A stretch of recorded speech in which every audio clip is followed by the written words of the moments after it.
صحیح ہے. یہ تو حفصت جو نیگیٹو ڈائریکشن کی بات ہے جہاں تک، تو وہ تو جو شاعری تھی اس زمانے کی وہ بھی اس طرح کی تھی کہ جو ہے جس کی ڈائریکشن وہی والی ہوتی تھی، نیگیٹو ڈائریکشن ہی.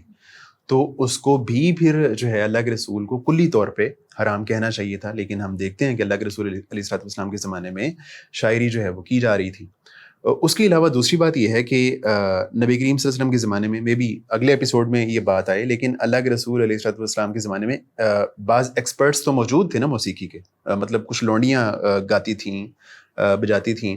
تو کیا اللہ کے رسول نے کبھی جو ہے کہا کہ یہ جو ایکسپرٹس ہیں ان کو یہاں سے نکال دیا جائے یا ان کو گانے سے منع کر دیا یا اس طرح کی بات؟ دیکھیں، پہلی بات تو یہ ہے کہ دف کے علاوہ یا دف کے علاوہ کیا ثابت کر سکتے ہیں ہم؟ حدیثوں میں ملتا ہے کہ دف بجتا تھا، ہم اس پہ آگے چل کے گفتگو کریں گے، ٹھیک ہے، ملتا ہے. غامدی صاحب نے اتنے آلات موسیقی گنوا دیے کہ یہ اس زمانے میں تھے، عربوں میں تھے، ٹھیک ہے. اگر تھے تو حدیثوں میں دف کے علاوہ کا تذکرہ کیوں نہیں ہے؟ مطلب اگر دف کے بارے میں آپ حدیثیں نکال کے لا سکتے ہیں تو بقیہ آلات موسیقی کے بارے میں ممانعت کی کیوں ہے، جواز کی کیوں نہیں آ رہی؟ یہ تو ایک بہت بڑا کوسچن آپ سے ہے. یعنی جس طرح سے آپ کوسچن کر رہے ہیں کہ کیا آپ وسلم نے منع کیا، تو آپ سے کوسچن یہ ہے کہ دف کے علاوہ اگر وہاں آلات موسیقی تھے اور وہ بجائے جا رہے تھے تو ان کا تذکرہ حدیثوں میں کیوں نہیں آ رہا، بعد میں آثار میں کیوں نہیں آ رہا؟ یعنی ساری ڈیبیٹ پیدا ہو رہی ہے، ٹھیک ہے. دف حرام ہے تک کہ فتوے صحابہ کرام دے رہے ہیں، ٹھیک ہے. تو اس ساری ڈیبیٹ میں یہ بحث کیوں نہیں آ رہی کسی اور آلہ موسیقی کی؟ اس کی کیا وجہ ہے؟ اس پہ ہم انشاءاللہ آگے چل کے گفتگو کریں گے. یہ بہت اہم چیز ہے کہ اگر وہ معاشرے میں تھے، بج رہے تھے، تو حدیثوں میں کیوں نہیں ذکر آ رہا؟ یعنی آپ کے خیال میں وہ جو اس زمانے میں جو لونڈیاں بجا رہی تھیں یا بچیاں بجا رہی تھیں وہ جسٹ دف تھی، اس کے علاوہ کوئی آلہ موسیقی نہیں، اور کوئی آلہ موسیقی نہیں بج رہا تھا، صرف دف بج رہا تھا، اس لیے حدیثوں میں اس کا ذکر آیا. اس میں ہم آگے چل کے انشاءاللہ تفصیل سے گفتگو کریں گے انشاءاللہ سے. دوسرا آپ سب یہ بتائیے گا کہ اگر موسیقی حرام ہے تو قرآن کریم نے یا احادیث مبارکہ نے اس کو صریح طور پہ حرام کہاں کہا ہے؟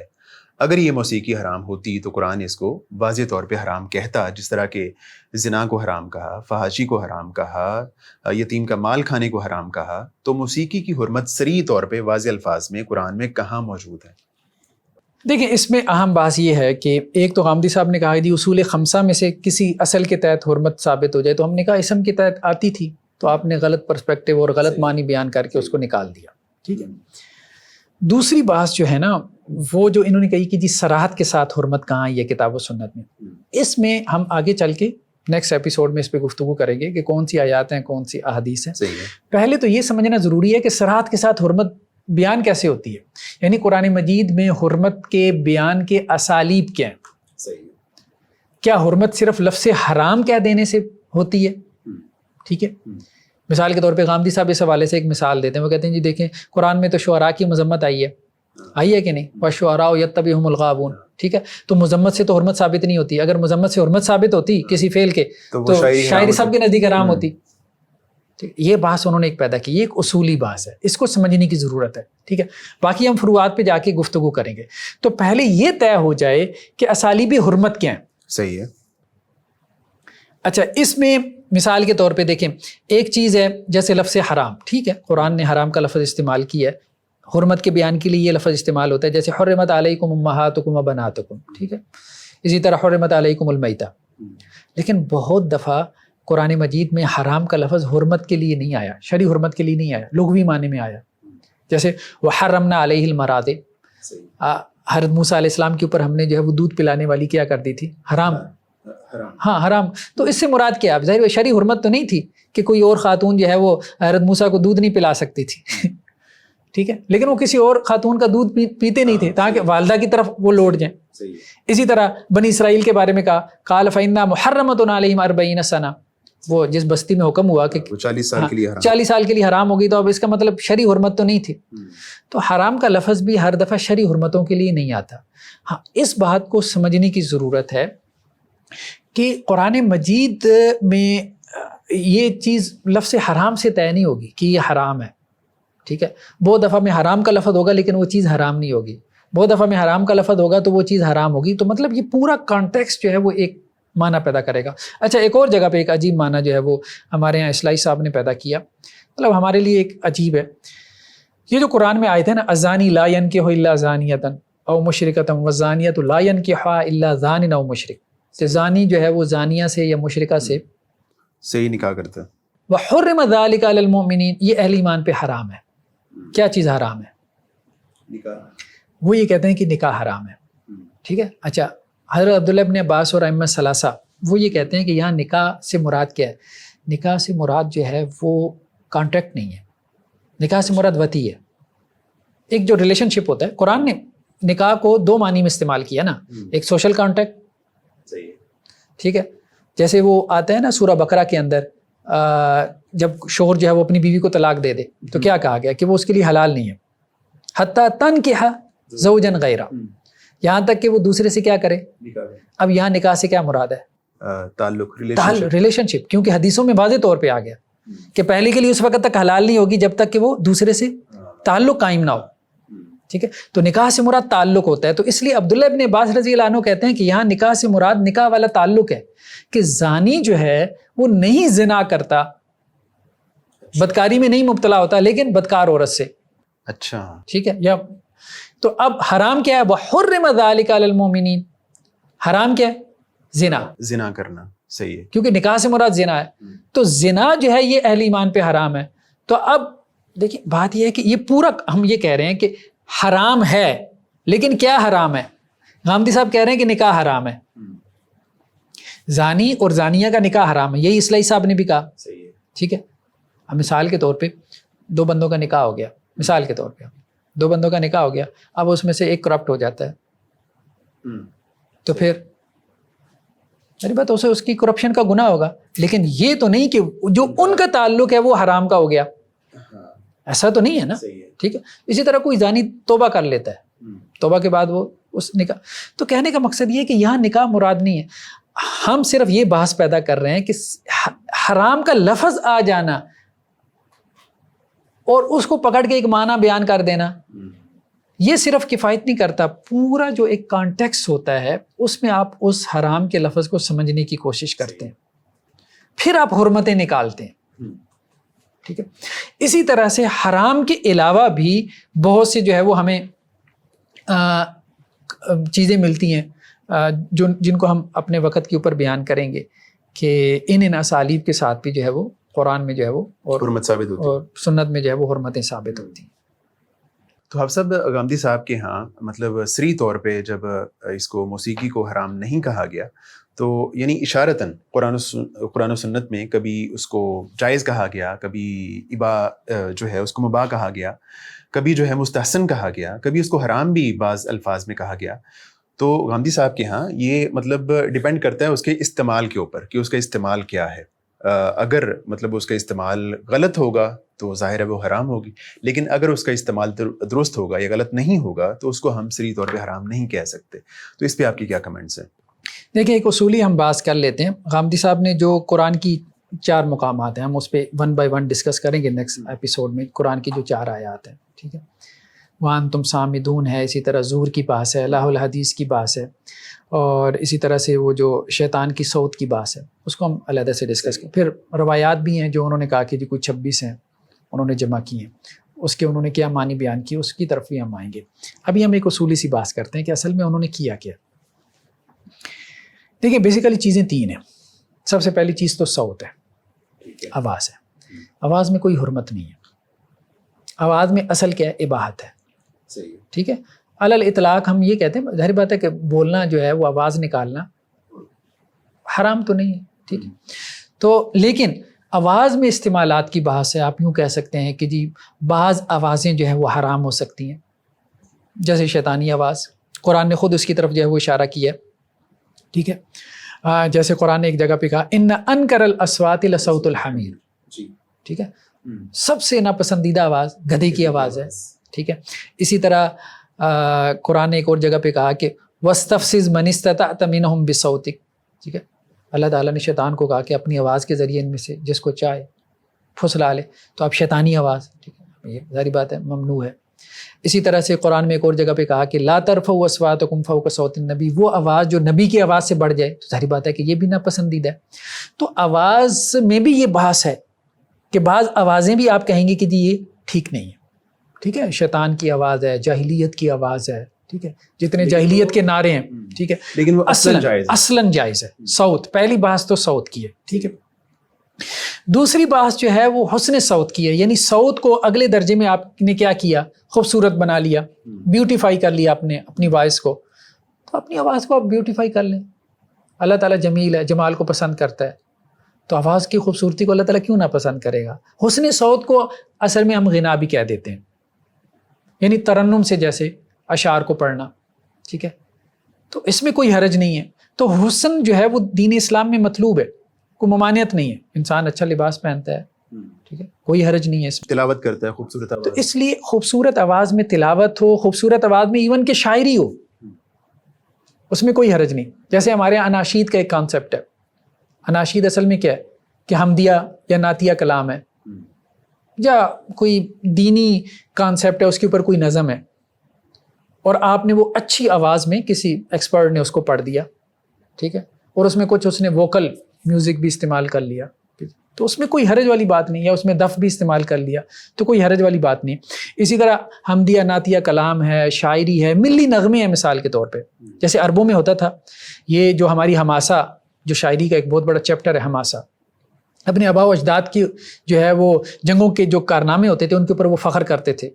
ٹھیک ہے، اور پھر جو ہے وہ رجز پڑھتے تھے. رجز کسے کہتے ہیں؟ جو میدان جنگ میں آمنے سامنے ہوتے تھے تو اس وقت اشعار پڑھتے تھے اپنے دشمن کو ڈی موٹیویٹ کرنے کے لیے یا اپنے سپاہیوں کا حوصلہ بڑھانے کے لیے. تو یہ سب جائز ہے، اس میں کوئی حرج والی بات نہیں ہے. اچھا، اس میں کئی الفاظ ہمیں ملتے ہیں. اس میں ایک لفظ ہمیں ملتا ہے انشاد کا. روایتوں کے اندر نا انشاد کہتے ہیں خوبصورت آواز میں، شاعری کو خوبصورت آواز میں پڑھنا جائز ہے، علی الاطلاق جائز ہے. ٹھیک ہے، ہاں آپ یہ بات کریں گے کہ وہ شاعری فوش نہیں ہونی چاہیے کہ اس میں شرکیہ کلام نہ ہو. ٹھیک ہے، کہ مطلقاً جائز ہے. اسی سے آگے اناشید بھی ہیں. پھر اس کے بعد جو ہے وہ آپ اس میں بلکہ غزل کو بھی لے آئیں. حامدی صاحب نے ایک مثال دی ہے کہ کعب بن زہیر نے رسول اللہ صلی اللہ علیہ وسلم کے سامنے جو ہے وہ اپنا جو قصیدہ پڑھا تھا تو اس میں شروع میں جو ہے وہ تشبیب کے الفاظ ہیں. روایت اگرچہ ضعیف ہے لیکن ٹھیک ہے، سیرت میں ضعیف روایت بھی چل جاتی ہے محدثانہ اصولوں کے مطابق وہ، لیکن اس میں تشبیب ہے. قصیدہ تو ان کی طرف ثابت ہے لیکن آپ وسلم کے سامنے پڑھا کہ نہیں پڑھا یہ اصل میں محل اختلاف ہے. صحیح. ٹھیک ہے، کہ آپ وسلم کی تقریر بنی کہ نہیں بنی. تو یہ ایک اختلاف ہے. قصیدہ تو ثابت ہے ان کا. صحیح ہے. تو وہ آپ وسلم کے سامنے پڑھا گیا، آپ اس پہ خاموش ہوئے تو اس میں تشبیب ہے. تشبیب مین مطلب اس کے شروع میں جو ہے وہ محبوبہ کا تذکرہ ہے. تو آپ وسلم نے اس سے منع نہیں کیا تو اس سے ایک استدلال کیا جاتا ہے کہ اگر اسپیسیفک نہ ہو، متعین کوئی خاتون نہ ہو، تو ایسے اپنے عورت کے حوالے سے اپنے جذبات کا اظہار اگر کوئی مرد کرے تو اس میں کوئی حرج نہیں. شاعری میں اس کا جواز ہے. تو وہ روایت اگرچہ ضعیف ہے، محدثانہ اصولوں پہ پوری نہیں اترتی، لیکن ہم یہ کہتے ہیں چلیں سیرت کے باب میں چل جاتی ہے ایسی کمزور روایت بھی. تو تشبیب بھی کسی حد تک اس کی اجازت ہے، اس میں بھی کوئی حرج والی بات نہیں، اگرچہ یہ اختلافی مسئلہ. پھر طرب کا ایک لفظ بولا جاتا ہے. طرب یہ ہے کہ حسن صوت میں بعض اوقات یہ ہوتا ہے کہ آپ وجد میں آ جاتے ہیں، ہلنا شروع کر دیتے ہیں. حرکت میں کوئی حرج ہے؟ میں حرکت کر رہا ہوں، آپ کر رہے ہیں. ٹھیک ہے، وہ تو ایک خاص قسم کی حرکت ہے نا جو ایکسپرٹ کرے گا. ٹھیک ہے، تو پھر وہ رقص بنے گی. آپ دیکھیں قرآن پڑھتے ہی بچے حرکت کر رہے ہوتے ہیں. اب قاری صاحب جو مصری قراء ہیں جب وہ قرآن پڑھتے ہیں تو وجد میں آ جاتے ہیں. ٹھیک ہے، تو وہ حرکت کرتے ہیں. ایون سننے والے وجد میں، ہاں سننے والے وجد میں آ جاتے ہیں، حرکت کرتے ہیں. تو انشاد یعنی حسن صوت کے نتیجے میں وہ قرآن ہو یا شاعری ہو اور آپ وجد میں آ کے کوئی حرکت بھی کریں، جب تک آپ اپنے حواسوں میں ہیں تو کوئی حرج نہیں. ایون کہ جسے ہمارے ہاں عرفی طور پہ رقص بھی کہہ دیتے ہیں، یہ جو عربوں کا رقص ہے وہ تلواریں ہاتھ میں لے کے وہ جو گھوم رہے ہیں، کیا حرج ہے اس میں؟ کوئی حرج نہیں. ہمیں یاد ہے کہ ہمارے بچپن میں نا کچھ رسمیں ہوتی تھی شادی بیاہ کے موقع پہ. جیسے ایک رسم ہوتی تھی اس کو ڈنڈ کے کہتے تھے. وہ ڈنڈ کے یہ ہوتے تھے کہ 40 لوگ ہیں مثال کے طور پہ، وہ 40 لوگ ہیں، انہوں نے ایک دائرہ بنا لیا، ہر ایک کے ہاتھ میں 2 ڈنڈے ہیں. ٹھیک ہے، وہ پہلے اس کی طرف مارتا ہے، پھر وہ پیچھے کی طرف مارتا ہے اور وہ پھر سرکل میں گھومتے ہیں بہت تیزی سے. ٹھیک ہے، تو جس کا مس ہو گیا تو اس کو جا کے لگا. اب یہ کلچرل ایک چیز تھی. ٹھیک ہے، ہمارے یہاں ہوتی تھی، چلتی تھی. تو اس سے وہ سروں کی سی آواز نہیں نکلتی تھی. ظاہر بات سروں کی کیا آواز نکلنی ہے، لیکن وہ زبان سے آواز بھی نکالتے تھے اور اس طرح سے گول دائرے میں رقص بھی کرتے تھے. ٹھیک ہے، تو کہنے کا مقصد یہ ہے کہ اس میں کوئی حرج والی بات نہیں. آپ طرب میں آ گئے, ماں جو ہے وہ اپنے بچے کو لوری دیتے ہوئے کیا ہے جھولتی نہیں ہے, ٹھیک ہے, بلکہ بچے کو بھی جھلاتی ہے, تو اس میں کوئی حرج نہیں ہے. اسی طرح ایک لفظ استعمال ہوتا ہے ہدی. ہدی سفر میں ہاں, قافلوں کو جو ہے ہدی خاں ہوتے تھے, جو قافلوں کو کیا کرتے تھے, اس میں جو اونٹ ہوتے تھے, اونٹوں کو ذرا تیز کرنے کے لیے وہ ترنم میں اشعار پڑھتے تھے, تو اس کی وجہ سے وہ اونٹ وجد میں آ کے تیز سفر کرتے تھے, ٹھیک ہے. تو آپ صلی اللہ علیہ وسلم نے اس کی اجازت دی. بلکہ انجشا اللہ کے رسول صلی اللہ علیہ وسلم کے جو ہے وہ ان کے بارے میں آتا ہے ہدی خاں تھے. آپ صلی اللہ علیہ وسلم نے ایک موقع پہ انہیں کہا بھی کہ جی ذرا تھوڑا آہستہ آہستہ, اونٹوں کے اوپر جو ہے وہ ازواج یا خواتین بیٹھی ہیں, نازک آبگینے ہیں, مطلب تیز. اسی طرح عبداللہ بن رواحہ کے بارے میں آتا ہے کہ وہ آپ صلی اللہ علیہ وسلم کے ہدی خاں تھے. تو کہنے کا مقصد یہ ہے کہ یہ چیزیں بیسیکلی اس قسم کی روایتیں ساری غامدی صاحب نے بیان کی ہیں جن کا تعلق جو ہے وہ صوت سے تھا یا حسن صوت یعنی غنا سے تھا, جس میں اصل میں ممانعت کی بحث ہے ہی نہیں. اچھا, تو وہ روایتیں ویسی غیر متعلق ہو جاتی ہیں. یعنی یہ محل اختلاف ہی نہیں ہے, میرا اور آپ کا ایک چیز میں اختلاف ہی نہیں ہے, آپ وہ روایتیں اپنے موقف میں دلیل کے طور پہ بیان کرتے رہیں. یعنی اس سے آپ موسیقی کا جواز نہیں نکال سکتے نا. ڈفرنس آف اوپینین حسن صوت میں تو کسی کا اختلاف نہیں ہے نا. اب دیکھیں غامدی صاحب نے ایسی روایتیں بھی بیان کر دی کہ جی خوبصورت آواز میں قرآن پڑھتے تھے حضرت ابو موسیٰ اشعری رضی اللہ عنہ, کسی کا اختلاف ہی نہیں ہے, ٹھیک ہے. تو صوت ہے, حسن صوت ہے, غنا ہے, ترنم ہے, ہدی ہے, ٹھیک ہے, ایون کہ رجز ہے, ٹھیک ہے, ایون کہ تشبیب کے بارے میں بھی بات جواز کے قائل ہے. صحیح ہے, وہ تو محلی اختلاف ہے ہی نہیں, وہاں تو کوئی ڈفرنس ہے ہی. مسئلہ کہاں آتا ہے؟ مسئلہ ہے اس کا تیسرا درجہ. دیکھیں نا, درجات ہیں, صوت ہے, پھر اس کے بعد حسن صوت ہے, پھر اس کے بعد اب وہ حسن صوت ایک خاص فریکوینسی میں آ گئی, وہ صرف حسن صوت نہیں رہی, اب وہ ایک خاص فریکوینسی میں آ کے اس نے سر کی کیفیت پیدا کر دی اور ایک لے کی کیفیت پیدا کر دی, جو سر اور لے آپ کو اپنے حواسوں میں نہیں رہنے دیتی, جو سر اور لے آپ کے اندر آپ کے جذبات میں تلاطم اور ہلچل پیدا کر کے ان کو امبیلنس کر دیتی ہے, اور آپ کے لیے ایموشنل ہیلتھ کے مسائل پیدا ہو جاتے ہیں. نہیں تو اگر یہ والے جو مسائل آپ بتا رہے ہیں, تو یہ والے مسائل اگر صوت سے یا حسن صوت سے, جو پہلی آپ دو قسمیں بتا رہے ہیں, اگر اس سے پیدا ہو رہے ہیں تب بھی اس کو پھر جائز کہیں گے؟ ہم نے کہا نا کہ استعمالات کی بات تو ہم نے دونوں میں کہی ہے, علل اطلاق وہ جائز ہیں, صوت اور حسن صوت. آگے اس کے استعمال بعض اس کے استعمالات وہ تو ہم نے نصوص سے بتا دیا نا, شیطانی آواز ہے, ٹھیک ہے, یا فوش کلام ہے آپ پڑھ رہے ہیں, ٹھیک ہے, غلط تحریک پیدا ہو رہی ہے فوش کلام سے, ٹھیک ہے, یا آپ بغاوت پیدا کر رہے ہیں اپنے کلام سے, ٹھیک ہے, تو ظاہری بات ہے آپ کہیں گے کہ جی یہ کلام جو ہے وہ درست نہیں ہے, تو وہاں ساری استعمالات کی بحث آئے گی. ہم یہ کہیں گے مطلق طور پہ وہ جائز ہے, لیکن اصل میں وہاں بعض استعمالات کی ہے. لیکن ایک تیسرے درجے میں پہنچ کے وہ چیز فی نفسی ہی جو ہے وہ کیا ہو گئی ہے, بری ہو گئی ہے, فی نفسی بری ہو گئی ہے. صحیح, اصلاً ہی وہ بری ہو گئی ہے, اور وہ ہے آلات موسیقی کی آواز, کہ یہاں وہ محض حسن صوت نہیں رہ گئی, یہاں اب وہ بڑھ کے ایک سر اور لے پیدا ہو گئی ہے, جو سر اور لے آپ کے قلب میں ایک منفی تحریک پیدا کر رہی ہے. تو اس لیے اب ان آلات موسیقی سے نکلنے والی آواز کو حرام قرار دیا گیا. اب وہ چونکہ ان آلات موسیقی سے نکل رہی ہے تو اس لیے آلات موسیقی کو حرام قرار دے دیا گیا. اصلاً حرمت آلات موسیقی کی نہیں, ہم یہ کہہ رہے ہیں اصلاً حرمت اس سے پیدا ہونے والی آواز کی ہے. کیونکہ دیکھیں آلہ موسیقی کو حرام قرار دینا, اس میں کوئی وجہ نظر نہیں آتی, ٹھیک ہے. جیسے کہتے ہیں نا کہ کوئی مناسبت ہونی چاہیے نا حکم کی, ٹھیک ہے. ہاں, ایک خاص قسم کی آواز حرام ہے. یعنی گٹار خریدنا وہ اصلاً حرام نہیں اس کو کہیں گے, اگر کوئی بندہ خرید لیتا ہے اس کو اصلاً حرام نہیں کہیں گے. دیکھیں وہ کس مقصد سے خرید رہا ہے, پھر اس میں بات آ جائے گی انما الاعمال بالنیات. آپ یوں کہیں کہ جی کسی استاد نے بانسری اس لیے لی کہ وہ اپنے اسٹوڈنٹس کو تہذیب سکھائے اور اس کو بطور سٹک کے استعمال کرے, تو کیا حرج ہے, ٹھیک ہے, بانسری کو بطور سٹک استعمال کر لے. ہم یہ تھوڑا کہیں گے کہ جی, اصل مقصد یہ ہے کہ چیزیں جو ہے نا جس وجہ سے ان کو حرام قرار دیا گیا, ہم یہ کہہ رہے ہیں کہ وہ وجہ جو ہے وہ مخصوص آوازیں ہیں, جنہیں اہل موسیقی یہ کہتے ہیں کہ یہ اصل میں سر ہے.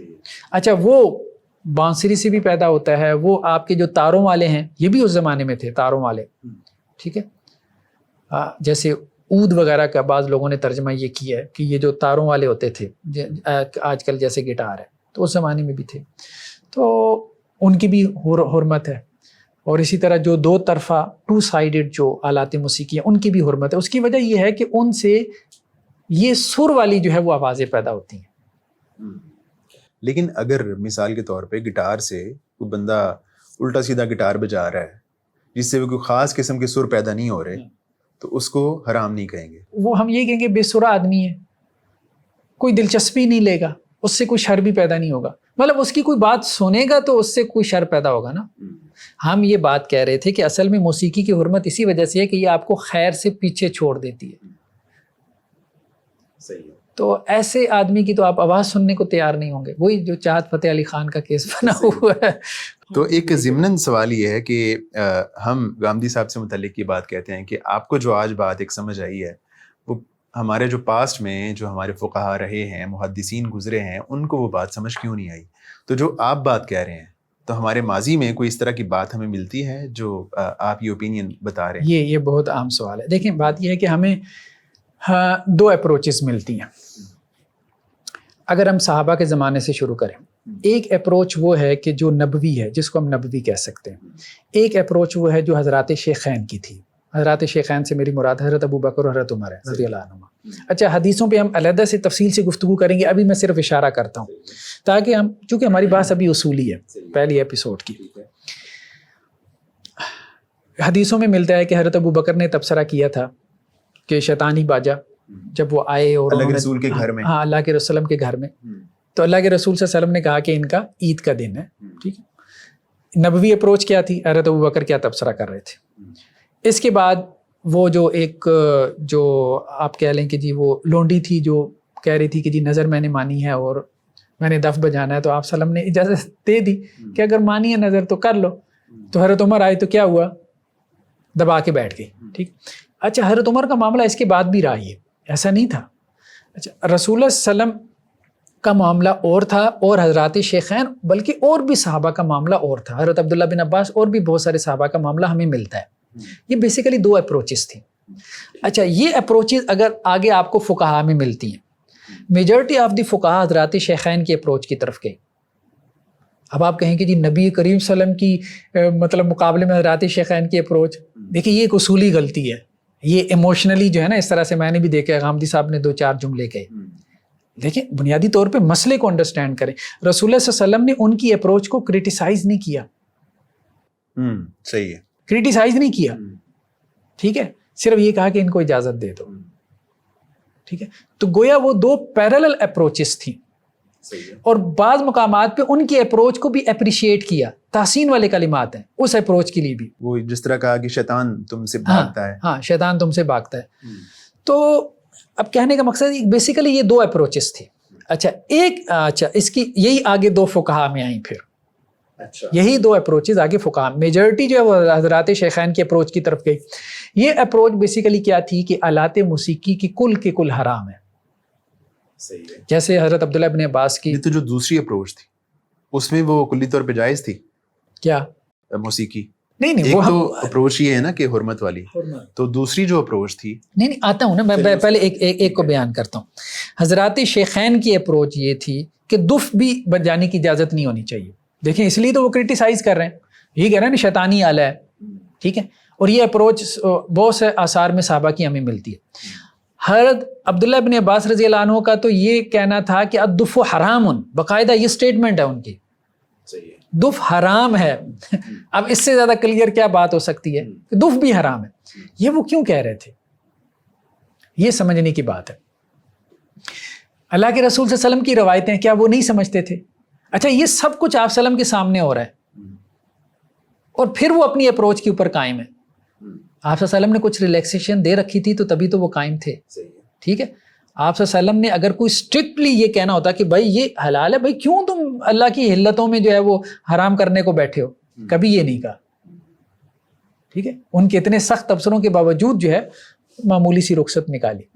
تو اصل میں یہ ایک ڈیبیٹ پیدا ہوئی۔ تو حضرات شیخین کا یہ تھا کہ یہ معاملہ جو ہے نا دف کا، یہ بھی اصل میں حرمت کا ہے۔ ہاں، آپ صلی اللہ علیہ وسلم نے چونکہ بعض مواقع پہ اس کو گوارا کر لیا بعض اشخاص کے لیے، تو آپ یوں کہہ لیں کہ وہاں یہ گوارا ہے۔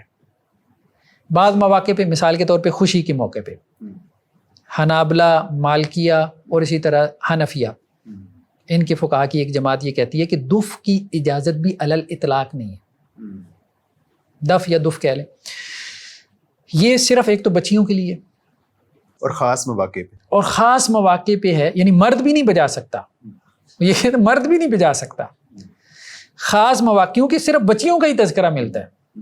اور دوسرا یہ اجازت جو ہے وہ شادی کے موقع پہ ہے، تو اس کو وہ یوں لیتے ہیں کہ جیسے حرمتوں میں سے ایکسیپشن کا اصول ہوتا ہے، فمن استر غیر باغ ولا عاد، جو مجبور ہو جائے فلا اسمان، اور زیادتی نہ کرے تو اس پہ کوئی گناہ نہیں ہے، ٹھیک ہے، حد سے تجاوز نہ کرے، ٹھیک ہے، تو اس پہ کوئی حرج نہیں ہے۔ تو وہ یہ کہتے ہیں کہ بیسیکلی یہ ایک ایکسیپشن ہے آلات موسیقی میں سے، اصلاً اس کی حرمت ہے، آلات موسیقی حرام ہے، ٹھیک ہے، یہ حضرات شیخین کی، اور وہ سب انہوں نے اللہ کے رسول صلی اللہ علیہ وسلم سے سمجھا تھا، آگے روایتیں بھی آئیں گی۔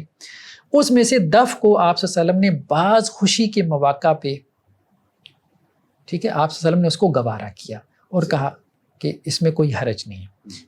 اچھا، یہ تو ایک اپروچ ہو گئی، اس لیے یہ اس اپروچ کے اوپر آگے فقہا چلے۔ دوسری نبوی اپروچ ہے، نبوی اپروچ کے اوپر بھی شوافی کی ایک جماعت گئی ہے۔ نبوی اپروچ کیا؟ دوسری اپروچ بتا رہے ہیں، ان میں ایک تو حضرات شیخین ہے، نہیں، وہ پہلی اپروچ ہے، ٹھیک ہے، کہ وہ دف کو بھی، یعنی وہ حرام کہتے ہیں، دف کو بھی جائز نہیں سمجھ رہے اور اس پہ بھی کرٹیسائز کر رہے ہیں، آپ صلی اللہ علیہ وسلم کی موجودگی میں کرٹیسائز کر رہے ہیں۔ دوسری اپروچ اللہ کے رسول صلی اللہ علیہ وسلم کی ہے، اچھا، اللہ کے رسول صلی اللہ علیہ وسلم کی ہے نا، کہ آپ صلی اللہ علیہ وسلم اس کو کہہ رہے ہیں کہ بھائی ریلیکس رہو، دف ان کو بجانے دو۔ اچھا، یہ جو اپروچ ہے نا، اس کے اوپر آگے شوافے چلے، ٹھیک ہے۔ یہ اپروچ کیا تھی؟ یہ اصل میں دف کے بارے میں پھر بحث ہوئی کہ دف کی اجازت کیوں دی، جب آپ صلی اللہ علیہ وسلم نے، صحیح بخاری کی روایت ہے کہ آپ صلی اللہ علیہ وسلم نے کہا کہ قیامت کی نشانیوں میں سے، اس پہ تفصیل سے ہم بات کریں گے، غامدی صاحب نے اس پہ جو اعتراضات اٹھائے ہیں نا، اس کو بھی ہم انشاءاللہ رسپونڈ کریں گے۔ جو حدیث انہوں نے بتائی ہیں 26 حدیث، اس میں صحیح بخاری کی یہ بھی روایت ہے نا کہ قیامت کی نشانیوں میں سے ہے کہ جی وہ معازف کو جو ہے وہ حلال کر لیا جائے گا۔ اب معازف حرام ہے تو اس لیے تو لوگ اس کو حلال کریں گے۔ باقی جو حامدی صاحب نے اس روایت کے حوالے سے سوالات اٹھائے اس کو ہم نیکسٹ ایپیسوڈ میں ڈسکس کریں گے۔ ابھی تو ہم یہ بات کر رہے ہیں کہ یہ معازف کی جو حرمت تھی، ایک اپروچ تو یہ ہے کہ معازف میں دف بھی آتا ہے تو وہ بھی حرام ہے، یہ حضرات شیخین کی اپروچ تھی کہ معازف کل کے کل حرام ہے، آلات موسیقی کل کے کل حرام ہے۔ اس کی حکمت کیا ہے اس پہ ہم پہلے گفتگو کر چکے ہیں کہ معازف کی حرمت کی کیا وجہ تھی، ٹھیک ہے۔ کہنے کو وہ ایک آواز تھی، لیکن وہ ایک ایسی آواز تھی کہ جو فساد قلبی کا باعث بنتی ہے اور نیکی میں پیچھے چھوڑ دیتی ہے۔ رسول اللہ صلی اللہ علیہ وسلم کی اپروچ کیا تھی کہ معازف میں کیا ہے، دف کو ایک ایکسیپشن ہے۔ اب دف کے اوپر جو ہے کچھ فقہا نے بحث کی کہ دف اصل میں ون سائیڈڈ ہے، تو انہوں نے کہا کہ ون سائیڈڈ کی آپ صلی اللہ علیہ وسلم نے اجازت دے دی۔ اس کی وجہ یہ ہے کہ ون سائیڈڈ جو انسٹرومنٹ تھا، جیسے غامدی صاحب نے ایک تھالی والی روایت بیان کی کہ جی تھالی بجا لے، تو بھائی کوئی حرج نہیں، ہم بھی کہتے ہیں بجا لو، جب دف بجانے کی اجازت ہے تو تھالی کی کیوں نہیں ہے؟ اب یہ دیکھ لیں کیا حرج ہے اس کے بجانے میں، مطلب اس طرح سے، مطلب کوئی بندہ میوزک بجا لے، یہ کیا ہے، ون سائیڈڈ ہے، ٹھیک ہے، کوئی حرج ہے؟ اس کی وجہ یہ ہے کہ اس سے فساد قلبی پیدا نہیں ہوتا۔ لیکن اگر ایک خاص انداز میں بجائے، ایک خاص انداز میں اگر آپ اس کو اس طرح سے بجاتے ہیں کہ یہ آپ کو اس فریکوینسی میں لے جاتا ہے جو فریکوینسی بانسری کی اور ڈھول کی اور گٹار کی اور پیانو کی ہے، پھر یہ بھی حرام ہوگا، پھر حرام ہوگا۔ وہ تو ہم نے کہا کہ وہ ووکل میوزک بھی حرام ہوگا۔ اگر آپ نے منہ سے بانسری بجا لی تو یہ بھی حرام ہے، اور اگر آپ نے بانسری سے دف بجا لیا، مطلب بجا تو نہیں سکتا، لیکن اگر آپ نے ڈھول سے دف بجا لیا اس کو حرام نہیں کہیں گے، اس کو حرام نہیں کہیں گے۔ ہم یہ بات کر رہے ہیں کہ اصل میں حرمت جو ہے وہ آوازوں کی ہے، مخصوص فریکوینسی کی آوازوں کی ہے۔ تو اللہ کے رسول صلی اللہ علیہ وسلم نے یہ بات کہی کہ یہ جو دف کی آواز پیدا ہو رہی ہے یہ فساد قلبی کا باعث نہیں بن رہی۔ اچھا، اس پہ اب غور کیا گیا کہ اس کی کیا وجہ ہے۔ جن لوگوں نے کہا کہ آلات موسیقی حرام ہے، ان کی علت منضبط ہے۔ منضبط علت کہتے ہیں کہ جس پہ قانون سازی جو ہے وہ آسان ہو، یعنی اس میں انضباط ہے، ریگولیرٹی ہے، ٹھیک ہے۔ آلہ موسیقی حرام ہے، ٹھیک ہے، اب اس کو ڈیفائن کرنا آسان ہے، ٹھیک ہے۔ جن لوگوں نے کہا کہ جی مخصوص آوازیں حرام ہیں، تو اب ان کے ہاں علت جو ہے وہ اس میں انضباط سے زیادہ مسئلہ، ویسے انضباط ہو سکتا ہے جب آپ سروں میں جاتے ہیں تو وہاں خاص فریکوینسی میں وہ سر پیدا ہوتے ہیں، وہاں انضباط ہو سکتا ہے، لیکن وہ سائنٹیفک بحث ہے. لیکن بہرحال اس میں مناسبت زیادہ ہے، ٹھیک ہے، حکم کے ساتھ اس علت کی مناسبت زیادہ ہے. یعنی مناسبت سے مراد یہ ہے کہ عقلی جو اس کے ساتھ اس کی جو ہے وہ مناسبت ہے وہ. اب جن لوگوں نے یہ بحث پیدا کی کہ دف کیوں نہیں حرام ہے، تو وہ یہ کہتے ہیں کہ وہ ون سائیڈڈ ہے، ڈھول وغیرہ اس لیے کہ وہ ٹو سائیڈڈ ہے، اور ٹو سائیڈڈ آلات موسیقی حرام ہوں گے. تو اب اس کی بنیاد پہ بعد میں یہ بھی بحثیں پیدا ہوئی ہیں. مثال کے طور پہ شوافی نے یہ بحث پیدا کی کہ جو طبل جنگ ہے، جنگ کے موقع پہ جو طبل بجاتے ہیں اس کا جواز ہے. پھر روزہ کھولنے کے لیے طبل کی آواز ہوتی تھی، اس کی بھی جواز کی بحث ہمیں فقہا کے ہاں ملتی ہے.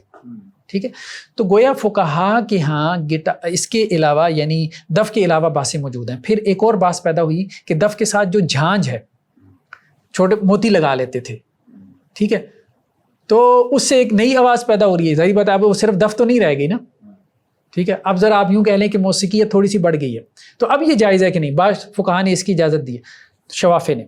تو گویا یہ جو شوافی کے ہاں تھوڑا سا توسع ہے، باقیوں کے ہاں نہیں ہے. شوافی کے ہاں جو ہمیں کچھ توسع ملتا ہے، تو اس توسع کے نتیجے میں آپ یہ بحث کہہ سکتے ہیں کہ بیسیکلی وہ آلات موسیقی میں بھی اس طرف گئے کہ اس میں جو پیدا ہونے والی آواز تھی، جیسے طبل جنگ کے موقع پہ جو طبل بجایا جاتا ہے وہ لوگوں کو نچانے کے لیے نہیں بجایا جاتا، وہ تو ایک دھپ دھپ کی آواز ہوتی ہے، ایک اطلاع دینے کے لیے کہ جی جنگ شروع ہو گئی ہے. ٹھیک ہے، مطلب ڈھول کے اوپر آپ دھپ دھپ کی آواز پیدا کریں تو اس آواز پہ کوئی ناچے گا تھوڑا، تھرکے گا تھوڑا. یعنی ڈیپینڈ کرتا ہے کہ اس جو ساز ہے اس کے جو اثرات ہیں وہ کیا ہوتے ہیں. ہاں، اس سے آپ کون سی آواز، جو دیکھیں آلات موسیقی حرام ہے، ہم یہی بات کہیں گے، ہم یہی بات کہیں گے کہ آلات موسیقی حرام ہے. ہم یہ کہہ رہے ہیں کہ آگے پھر دو اپروچز پیدا ہو گئیں. ایک وہ تھی کہ جس میں مجھے یہ لگتا ہے کہ جمود تھا، جن لوگوں نے کہا کہ آلات موسیقی حرام ہے، تو ان میں سے بعض اس طرف بھی چلے گئے کہ جی اگر منہ سے اس نے بانسری بجا لی تو یہ جائز ہے، کیونکہ آلہ موسیقی تو نہیں ہے نا زبان، ٹھیک ہے، معازف تو نہیں ہے، تو ووکل میوزک انہوں نے سارا جائز قرار دے دیا، بھلے گٹار بجا لے. اور ایسے ایسے ایکسپرٹس ہیں جو بجا بھی لیتے ہیں. ٹھیک ہے، نہیں، یہ غلط بات تھی ہمارے نزدیک. جو راجہ ضیاء الحق صاحب ہیں یوتھ کلب کے، وہ بتا رہے تھے کہ میں اپنی منہ سے بہت سارے جو انسٹرومنٹس ہیں بہت ساری آوازیں نکال سکتا ہوں، میوزیکل آوازیں. اچھا، چلیں خیر، بہرحال ایکسپرٹ ایسا کر لیتے ہیں.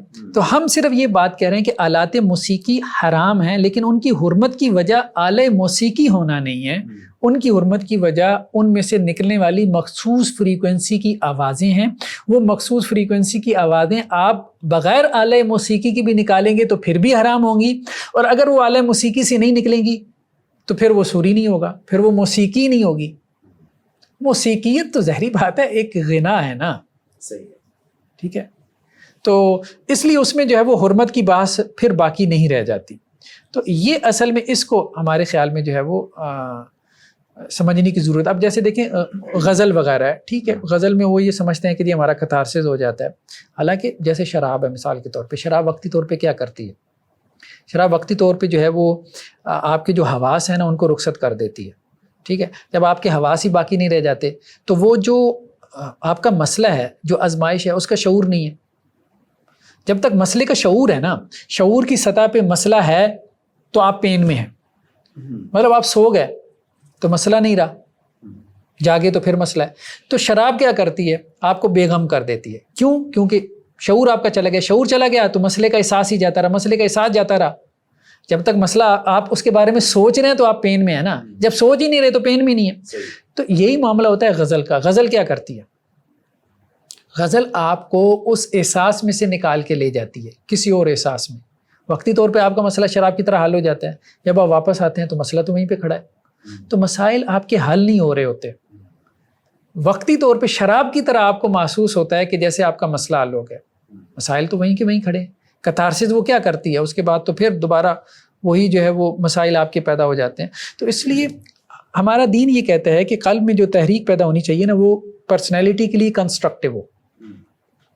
آپ کی پرسنالٹی کنسٹرکشن ہو نا، تو قرآن مجید سننے سے ہمارے قلب میں جو تحریک پیدا ہوتی ہے وہ آپ کی پرسنالٹی کو کنسٹرکٹ کرتی ہے. تو اس لیے کہا گیا کہ وہ مزامیر ہیں، آل داؤد کے مزامیر میں سے ایک مزمار ہے، ٹھیک ہے، اس میں کوئی حرج نہیں ہے. ہاں لیکن جو غنا ہے، جیسے غنا کے بارے میں بہت معروف یہ اثر ہے کہ دل میں جو ہے وہ نفاق پیدا کرتا ہے، بہت اہم بات ہے. یہ نفاق سے مراد وہی فساد قلبی ہے، ٹھیک ہے، ایک نیگیٹو ڈائریکشن میں آپ کو لے کے جاتا ہے، تو وہ پھر آپ کو جو ہے وہ وہاں تک لے جاتا ہے جہاں آپ. صحیح ہے. دوسرا آپ سب یہ بتائیے گا کہ مطلب جو فنون لطیفہ ہیں ان کو غامدی صاحب کہتے ہیں کہ جو جتنے بھی فنون لطیفہ ہیں ان میں وہ شاعری ہو، موسیقی ہو یا کوئی بھی اور چیز ہو جس کا تعلق فنون لطیفہ کے ساتھ ہے وہ اصلاً جائز ہیں. اگر حرمت ہے تو وہ ان کے استعمال کے حوالے سے ہے. تو کیا یہ بات درست ہے کہ جو فنون لطیفہ ہیں جتنے بھی وہ اصلاً جائز ہیں؟ دیکھیں اس میں دو چیزیں ہیں. میری ایک کتاب اسلامی نظریہ حیات،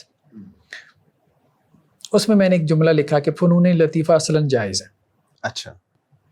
میری کتاب ہے مکالمہ، اس میں نے جملہ لکھا کہ فنون لطیفہ اصلاً حرام ہے. اچھا صحیح. اب میں خود آپ کو بتا رہا ہوں، بعد میں کوئی ریڈر آئے گا تو وہ کہے گا کہ حافظ صاحب متضاد جو ہے وہ باتیں کرنے کے، حالانکہ ایسا نہیں. کیونکہ وہ جو میری کتاب اسلامی نظریہ حیات ہے اس میں ایک اور کانٹیکس میں بات کر رہا ہوں. مکالمہ کے اندر چونکہ ڈائلاگ چل رہا ہے اس میں اور کانٹیکس میں بات ہو رہی ہے. دو کانٹیکس ہیں. دو کانٹیکس میں آپ دو مختلف جملے کہہ سکتے ہیں، ٹھیک ہے. مثال کے طور پہ اگر آپ یہ بحث کرتے ہیں فنون لطیفہ سوسائٹی میں، جیسے فنون لطیفہ کہتے ہیں، سوسائٹی کسے کہہ رہی ہے؟ ظاہری بات ہے زبان آپ کی تو صرف نہیں ہے نا. آپ صرف یہ تو نہیں کہہ رہے کہ فنون لطیفہ فن لطیف ہے، اور فن لطیف وہ ہوتا ہے کہ جو آپ کے دل میں ایک لطیف جذبہ پیدا کرے. وہ تو ہاں وہ تو ڈانس کو بھی کہہ رہے ہیں، وہ تو جو ہے موسیقی کو بھی کہہ رہے ہیں، ایکٹنگ کو بھی کہہ رہے ہیں. فنون لطیفہ کا ایک معنی جو سوسائٹی میں مروج ہے، ٹھیک ہے. موسیقی کا ایک معنی جو سوسائٹی میں مروج ہے. سوسائٹی کسے موسیقی سمجھتی ہے، ٹھیک ہے. اس معنی میں وہ حرام ہے، اصلاً حرام ہے، ٹھیک ہے. ہاں اگر آپ اس کے لغوی معنی کی طرف جاتے ہیں، ٹھیک ہے، تو اس معنی میں آپ کہیں اصلاً مباح ہے تو ٹھیک ہے، صحیح ہے. آپ اس میں کہہ سکتے ہیں کہ اصلاً مباح ہے. تو فنون لطیفہ کے بارے میں ہم دونوں مطلب سٹانس لے سکتے ہیں.